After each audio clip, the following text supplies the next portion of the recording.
Hi, welcome back. This image on screen now shows us where we left things at the end of the first video. We produced our first render, kind of a white card render. So we're going to take this further now and start adding materials which look much more realistic. So I'll just close this. Okay, so we're back at 3D Studio Max and I'm going to open the file where it was left. Okay, so end part 1 and open.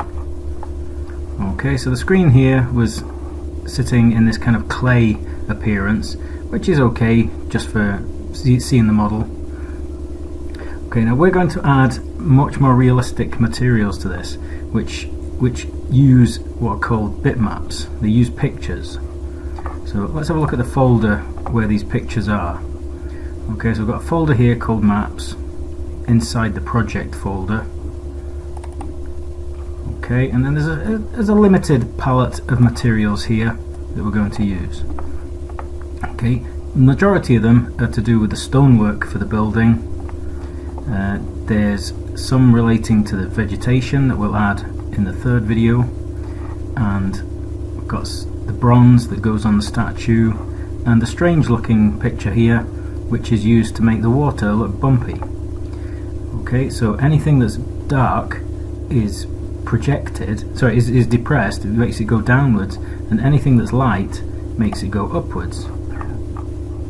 So you'll end up with a very lumpy looking texture which really suits water. Okay, so some of the pictures have got two versions. Okay, if I take this one first. Okay, so this is what we call the diffuse map. So this is the general coloration of the material. It also might be termed the base color map. Okay, along with that we've got something much simpler. Okay, a black and white version which is to help us define the paneling. So anything that's black gets pushed in. So the joints between the marble will appear to be pressed in. It gives it a 3D appearance. Okay, so we need 3D Studio needs told where this folder is so that it can pick up the pictures when it needs to. Okay, and this is especially important when you go back to a file. Okay, everything will work fine when you're setting up the scene. It's when you go back to the file it will say, I can't find this picture, I can't find this picture, etc. Okay, so in 3D Studio, the first thing we'll do this time is go to Customize, Configure User Paths, External Files, Add. To browse for the folder, go into the folder and then click Use Path. If there was other folders in here that I wanted it to go into, I could add subpaths, but single click on Use Path will be okay. Okay, so it's added it to the bottom of the list. Okay, and it goes through these in order, so it's not going to find my pictures till it's looked everywhere else first, but it does that very quickly. Okay, just watch out that you don't put the same picture, the same named picture in different folders, because it will find it first before it gets to the one you want. So okay. Okay, so most of the work in this session is going to be done in the materials editor. So let's kick the materials editor into life. Okay, this was our white initial material. Okay, what we'll do next is create a glass material, and we don't need to necessarily copy this one. Okay, I'm just going to go to the next ball along, rename this to glass. Okay, we can use a preset for this. Okay, and if you go for glass thin geometry, because we modeled just a single 3D face in our glazing. glass thin geometry. Doesn't look much like glass until you add a background to it. Okay, and then it's shiny, transparent. It's got a bit of coloration to it, but it's still very transparent. Okay, now if the glass material is easy to find, as you can see here, you can drag a material onto it. So let's try that with the glazed trans. So just drag the glass straight onto the object. Okay, now we're a bit stuck now because we can't see the materials going on. That should be showing up really as glass now. So the clay appearance isn't really helping us now. So let's change this. If we right click it, we'll go for a flat color. Okay, and there you can see the glass showing up. The majority of the model is still white, so it's a bit awkward to deal with. So that's a very simple material, it doesn't require mapping. We've got some other materials that don't require mapping. Okay, the chrome metal. Okay, so let's do those. Let's get these ones that don't require mapping out of the way first. Okay, and then it'll leave us the more complicated ones to do later. Okay, we can change this material into the chrome. Okay, now we'll call it chrome. It's really polished stainless steel, but that's a bit too much to type. Okay, we'll use a preset again, and the nearest material to that is silver. So we'll use silver. Again, for reflective materials, put in a background so you can see it behave. Very shiny. Okay, now the chrome is going onto multiple materials, and some of the objects are quite small and difficult to pick. So you'd be wiser to select by name. So come up to this icon, select by name,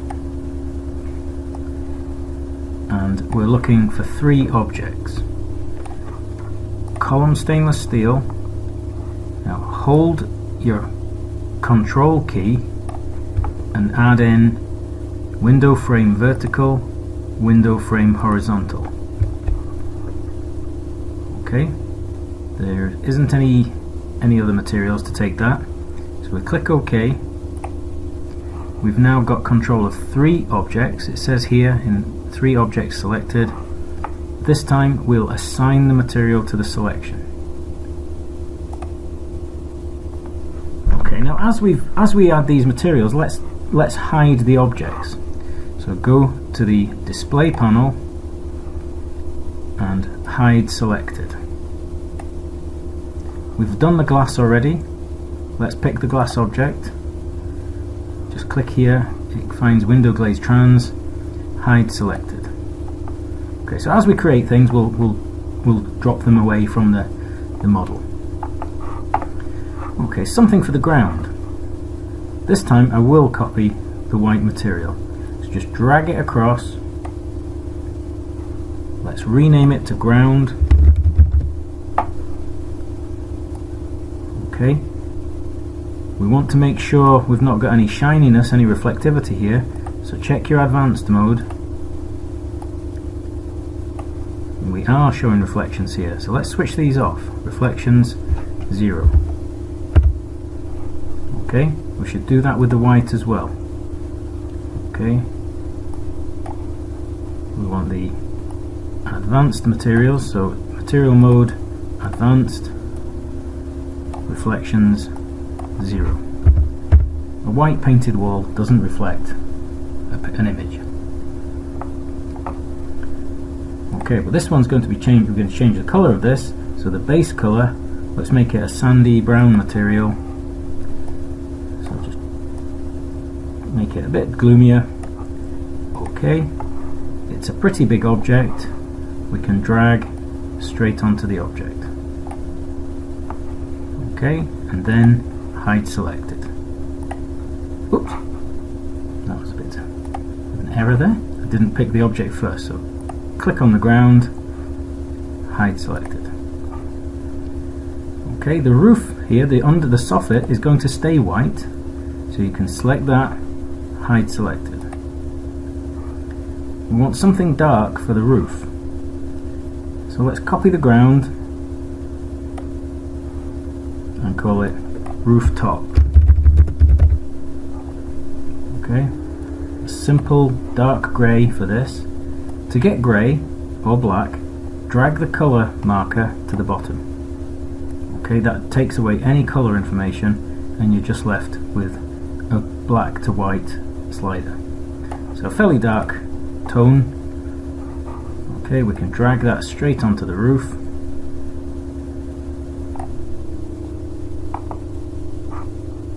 That didn't go. Let's try the sign instead. That's better. And hide selected. Okay, there's a few more white objects in the scene that we could get rid of. It'd be easier to see this in an axonometric type view. So let's leave this one as top, leave this one as the side view, the left view, but we'll change the front view to what's called a user view. And to do that, if you click in the front view, okay, and get the orbit command and stay inside the middle circle, click and drag, and we can use the middle mouse button to center that. Okay, instead of wireframe, let's change this to flat color, but also add the edged faces. Okay, so the partitions and the door frame and the door leaf in here can all be switched off. So we'll select those by name. Okay, so select by name. We could also do hide by name. Okay, so it looks through the list of the objects that are still in the scene and lets you pick some of these out. So let's take the door frame, door leaf and partition. Okay, and hide those. Okay, so we're losing objects as we go now.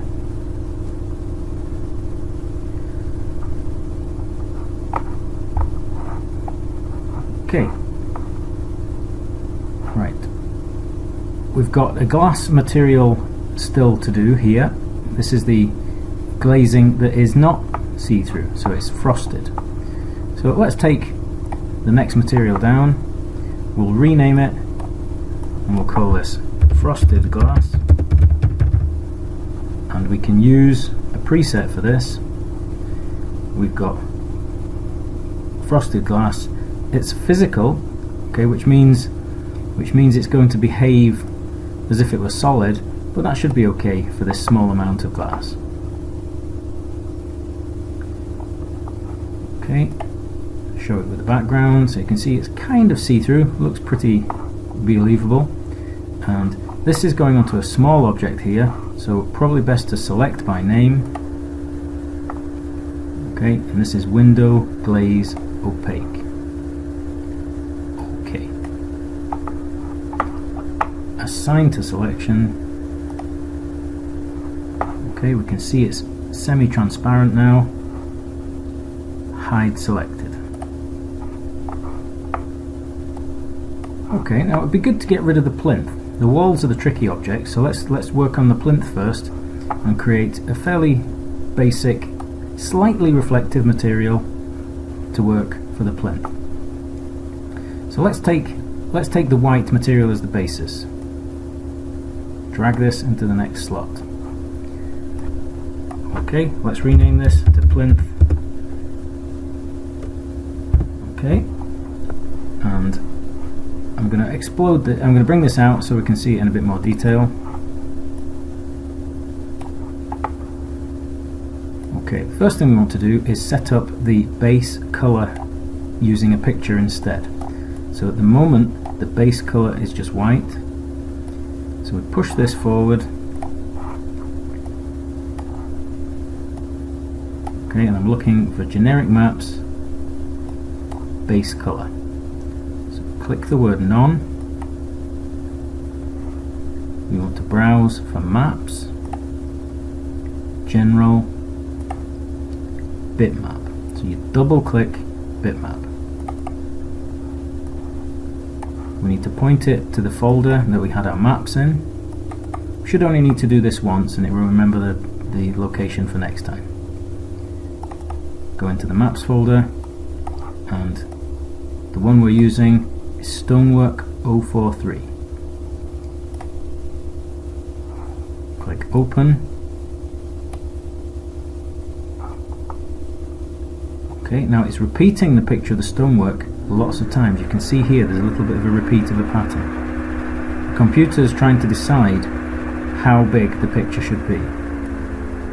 Okay, push this panel downwards and take the tick off Use Real World Scale. Now it looks better. We've got a stony, interlocking kind of floor material. Okay, we're one step down in the creation of the material now. We need to go back to the parent. So let's go up to the parent level. Okay, and we're looking for the texture map that goes with that, because this is looking a bit flat. Okay, and that's called the bump map. So to save browsing again, you can copy this into this slot. So just click and drag from one to the other. But make sure you pick copy, otherwise you can't change it. You can't change this one without changing that one. The two of them become linked. Okay, did you see a change appear on the material? It looks a bit rougher now. Okay, it's got a bumpiness there of 0.3. All of these are very subjective. You can decide yourself how rough it wants to be. There's no right or wrong here. Okay, let's put a background in so we can see if there's any reflection. Okay, so there's none at the moment. So we want to add a bit of reflectivity to this. Okay, so we're looking for the reflection setting. Okay, and let's say there's a reflectivity of, I think I had this written down, I better just check my notes.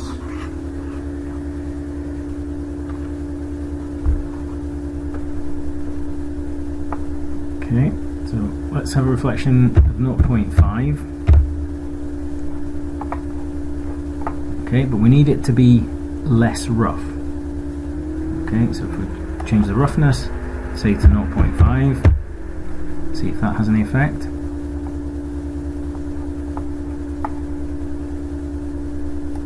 Okay, a bit of a shiny coat to this as well. 0.15.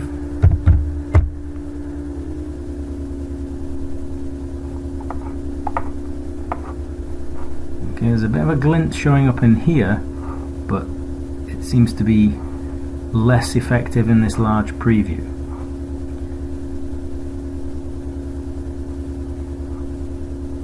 I'm going to put a roughness here of 0.2. Okay, we're starting to see the sheen appear properly now. Okay, so we've got a clear coat of 0.15, a roughness of 0.2. We've got a reflection roughness of 0.5. I think we'll increase the reflection here to 1 and see if that changes things dramatically. Not much of a change there.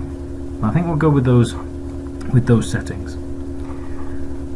Okay, so the material's made. We can always tweak this later, but this now has to go on to the object. Okay, and we have to tell it how to repeat the picture. Okay, so firstly, drag the plinth material onto the plinth.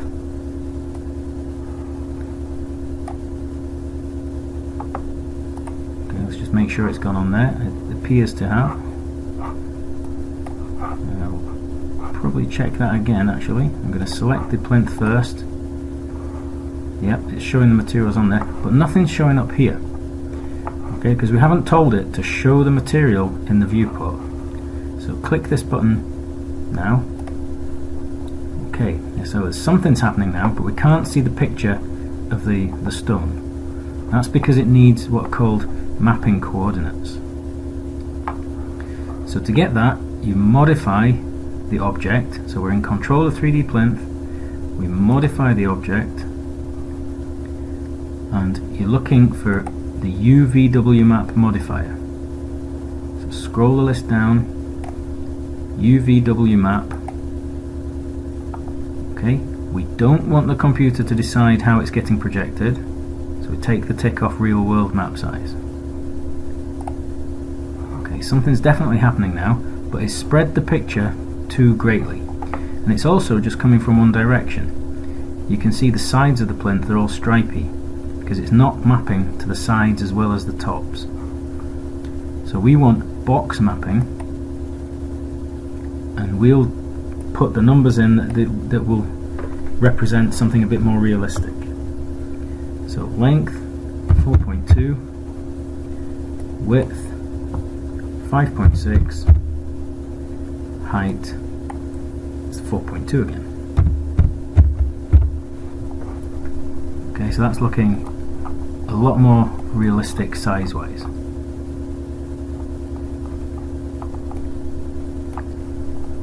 Okay, now turn off the mapping. But actually, that is switched off at the moment. We're in control of it. Okay, if we wanted to move that mapping, we click this blue tag, and watch what happens when we move the gizmo. You can see the pattern shifting. Okay, and this allows you to line it up with the edges of floors or other features. If you make any modification, click this switch again to close it. Okay, now let's say the bench here was made of the same material, mapped in the same way. It's much quicker now, we've got the material made. So we can click on the bench, the seat travertine, assign the material, but then we can steal the mapping from this object. So you do that by modifying it, add the UVW map modifier, but this time acquire the mapping from the plinth. You select the plinth, acquire absolute gives you control of each of these separately, which is wise. OK. So the two objects now have been mapped in the same way, and they can both be hidden. So hide selected, click on the plinth, and hide selected. Okay, we'll stop the video at that one, and we don't want to run these too long in case there becomes a problem with the video. So what I'll do, I'll quit it there, and we'll save that as end part 2. Okay, so we'll save the file first and then stop the video. So we want to save as end part 2.